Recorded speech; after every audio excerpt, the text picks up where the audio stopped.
Playground Podcast. All right, welcome to another episode of Marcy's Playground. Joining us today on the playground, we have got, you probably know him as Oleg from Two Broke Girls. He is the man of 1,000 voices and stand-up powerhouse. Jonathan Kite, welcome. Thank you so much. I love your name, and I love the name of your show because I love that song by Marcy Playground, Sex and Candy. I love that too. That is one of my, when I was growing up and I was listening, like I would wait for it on the radio because we didn't have, iPods or whatever, iPods. I'm like, we didn't have anything. And so right. I would wait for it until someone would request it. And I'm like, guys, we can't go into the house yet. It's playing right now in the car. I love that so much. You know where the name is kind of obvious because my name is Marcy, but you know who really came up with the name? Who? Taylor Hawkins. Oh. He was joining me and he started singing it and I went, that's it right there. That was the moment. R.I.P. What a yeah. What a cool dude. So what was the transition like for you? You were Two Broke Girls. Let's start with that because I love that show. I was so bummed when it went away. But I would think that you were playing a Ukrainian cook for 6 years. Yeah. And you kind of just get in that mode where you're living it every day? You do it when you're there, but it's like, I'm still acting. That's how I pay my bills and that's my full-time job. And so I think it's one of many roles. That's the true thing about it is when you do a play, right? Like the plays are incredibly long, those runs. It's just that, so this was like a play, but the script changed every episode. So growing up in theater, it was probably like, it's closer to theater than any other medium that we have in Hollywood. So right. I think that for me, it was exciting and I could just sort of go there, drop into character. I literally would drop in, like, I'm trying to, I'm kind of tall. So I always like look like Andre the Giant on these Zooms, but I would drop into my hips as Oleg. Yeah. And that is how I would give myself sense memory and muscle memory so that I could, no matter what we were doing, because you figure out the script as it goes along during the week, and so sometimes it works right away, sometimes there's something missing, but to keep my center the same, I would do that, and so that would help me drop into him when I was rehearsing and performing. Well, so the important question, did you walk away with any of Oleg's mesh shirts, the questionable hats or any of that? Because the wardrobe was pretty cool, I gotta say. So I wore something like that to the audition. So that's nice. Because they had asked for a guy that was much older than me at the time. And I thought, I gotta not convince them, but maybe help them see the guy the way that I see him. And we can still play him older, which I think is what they eventually wound up doing. But it was one of those things where I heard a story about John Belushi one time where he never slept. He just lived 3 different 8-hour lives. And that's what I applied to Oleg. And I thought, he'll just live like at the diner for 8 hours, then he'll go clubbing for 8 hours, and then he had a side hustle for 8 hours. Oh, it's Oleg, yeah. Yeah, and actually, weirdly enough, without even discussing it with the writers or them talking with me about it, they would bring in a lot of side hustles. Like there was a joke where he sold cigarettes to children. And so that was one of the things that, so he did have that. And I think they sort of in a different way saw him like that. So yeah, it was, I dressed like that. And I thought if they can see that he's a guy that's maybe dressed for the next place he's going, which is clubbing, that they can see that I can see something in him. So good. It's like, Robin Williams. He did the whole, when he was auditioning for Mork and Mindy, didn't he just go stand on his head? Yeah. That was his audition. Alien, yeah. Yeah. Not human. He acted like right. what he thought that an alien would act like. And we stand, right, hi, my name is Robin Williams. He wouldn't do that. If he was really the thing, he would probably be, however Mork would act, yeah. Yeah, so bringing it there so they can see it. I love that. You got a couple shows happening in Dallas-Fort Worth tomorrow, the 27th and 28th, the Hyena Club, Fort Worth, and then March 13th and 14th in Dallas. Yeah. You're working the comedy circuit, a lot of touring right now for you. What's the weirdest thing that's happened to you during a set? The weirdest thing that happened to me recently was I'm trying to think of something that's it's always good. When you go, I love going to Texas. I played Texas. People who know me know that I'm there all the time. I spent a lot of time in Austin during the pandemic, and I played. But I love talking to audience members. I've played Fort Worth and I played Dallas a bunch about dressing like a cowboy, because I always get a good story about. There was this guy You can see him in my videos where there is this dude who just looked like he had a patch over one eye. And this, I believe, was at Fort Worth. I think it was Fort Worth.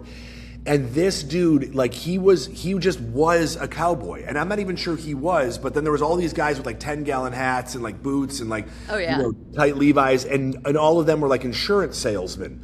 And, but this dude was like the real, and he wasn't even a cowboy. And I was like, no, this is the real dude.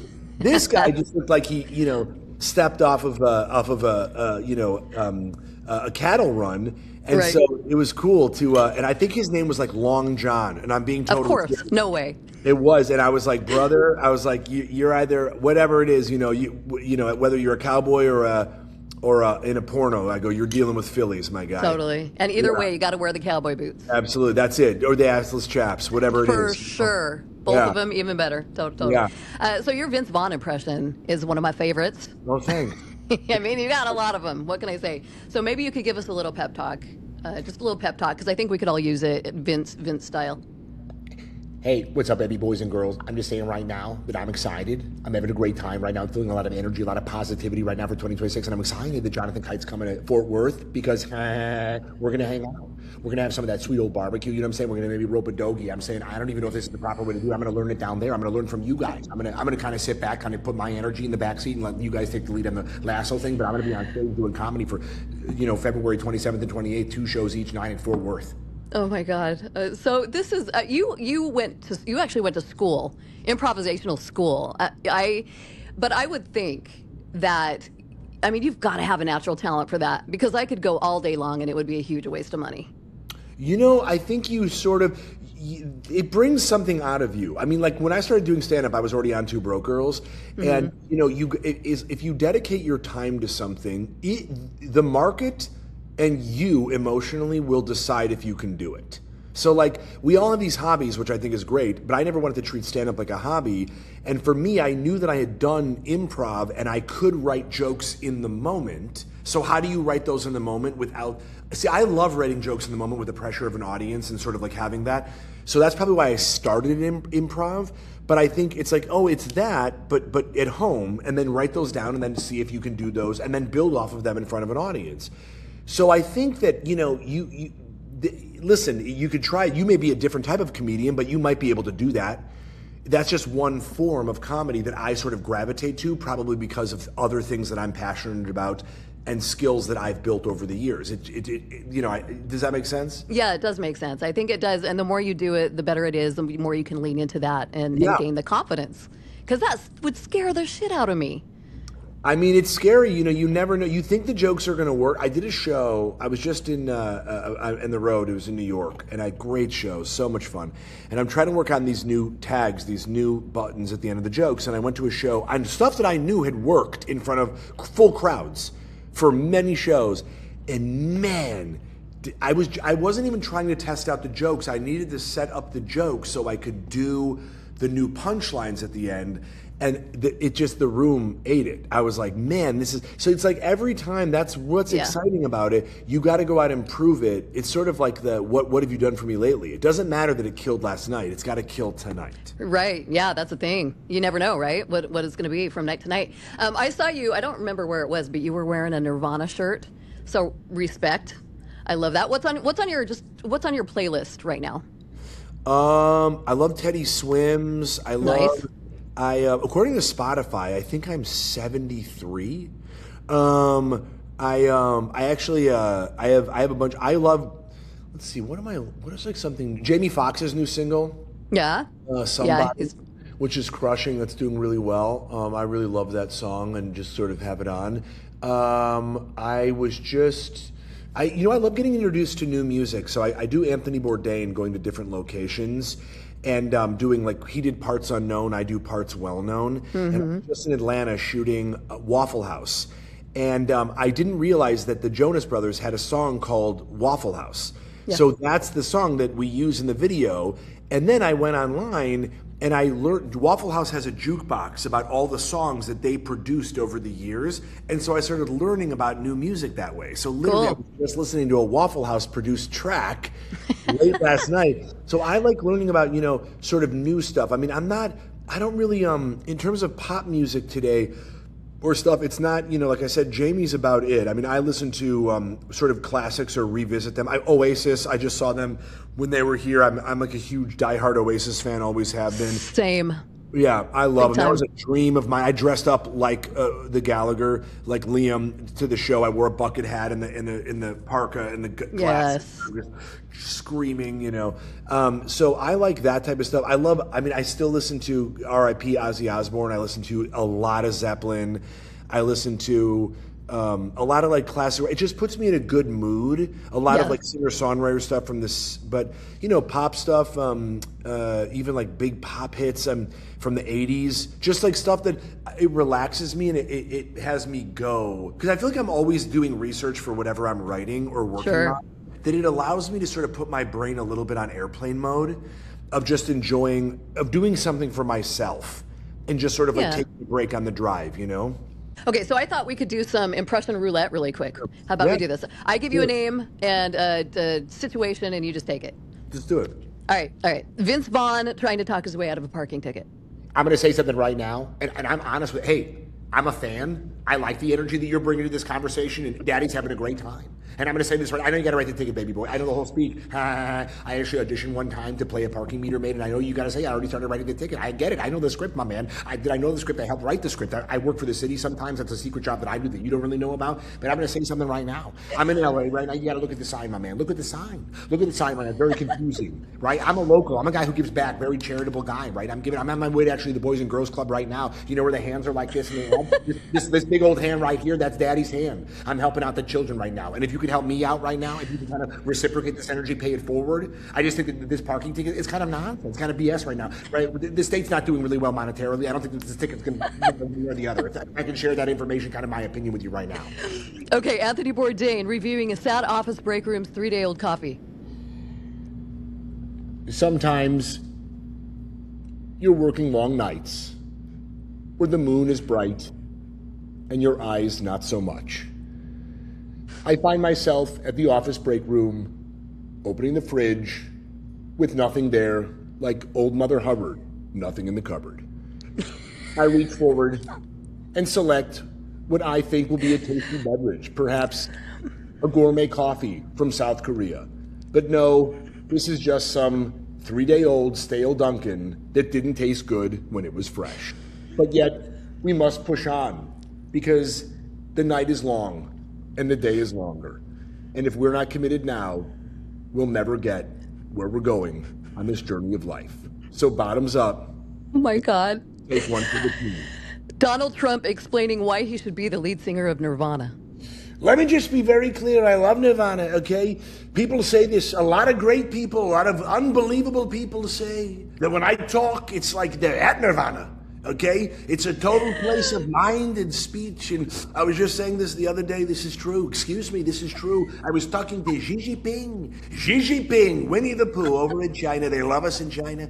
And I said, I'm going to sing not like Teen Spirit, okay? I did a lot of beauty pageants with a lot of young girls, okay? Smells like Teen Spirit. Nobody smells, well, maybe Joe Biden. He loves to sniff the head. Smells like Teen Oh my Spirit. God. But I know the Teen Spirit, okay? Believe me. I know the Teen Spirit. I love the Teen Spirit. Paul Giamatti having a full meltdown because the grocery store is out of Fritos. Well. I just want to talk to a manager, okay? I'm going to be very, very clear about this. I called here 20 minutes ago and I talked to an assistant manager who apparently is on break right now. And I said, I'm driving a very, very, very far distance, okay? And I'm looking for one thing. I'm looking for Fritos. I know, you got the normal, the original. I'm looking for a chili cheese. I can't get what I want done without the chili cheese. So I am going to wait here until I get some chili cheese Fritos brought to me. Okay, Tom Hanks, you're killing me. Tom Hanks polishing his Oscar while reading the lyrics to a Radiohead song. Well, I know that there's a lot of rumors out there that I was on Epstein's Island, but I'm going to tell you something right now. That's not true. Okay, I was not there. I am the opposite. And people want me to say I'm a creep. I'm a weirdo, right? Well, I know that's a different song, right? What am I doing here? I'm telling you what I'm doing here. I'm defending myself to the general public. I got 2 Oscars right now. Okay, the 3 of us, we were never on Epstein's Island. One of our favorites, Liam Gallagher, trying to order a complicated Starbucks drink, extra foamy, soy no whip. Oh, I don't know if I could do Liam Gallagher because I just sing. Give me another one. Okay, Nicolas Cage realizing he's accidentally been added to a PTA group chat. Oh no. Fuck. All right, first off, who has a Samsung in 2026? Who is green on this? And I don't even have kids that go to this school. All right, okay. I talked at the school one time when I gave a history lesson about the Declaration of Independence. But we found it, so I need to be taken off this message. Okay, Robert De Niro giving a best man toast at a wedding for somebody he barely knows. Let me just be clear, okay? Excuse me. I'm very excited that you get married. No. I'm very excited for you. I'm very excited for you, but I shouldn't be here. I just met this guy. No. Listen to me, okay? Listen to me very clearly. I met you in the bathroom like 5 minutes ago, okay? You didn't even wash your hands. Come on. You didn't even wash your hands. I mean, good luck with this guy, you know? He didn't wash his hands. All right, Oleg, we got to wrap it with Oleg from Two Broke Girls giving unsolicited dating advice to one of my listeners who just got ghosted. Here's what I would do. It's very easy. Ghosting is not a big deal because there are a lot of warm bodies. Ghosting means they're dead. They're not here, and unless you're into necrophilia, which I'm not, I would say that I know that Jacob Elordi is making Frankenstein the Dead Man pretty hot this holiday award season. I would say this: don't worry about it. It's lifeless. He's dead. Go find yourself a warm body that's getting cold and apply a little bit of hugs and make that body a little warmer.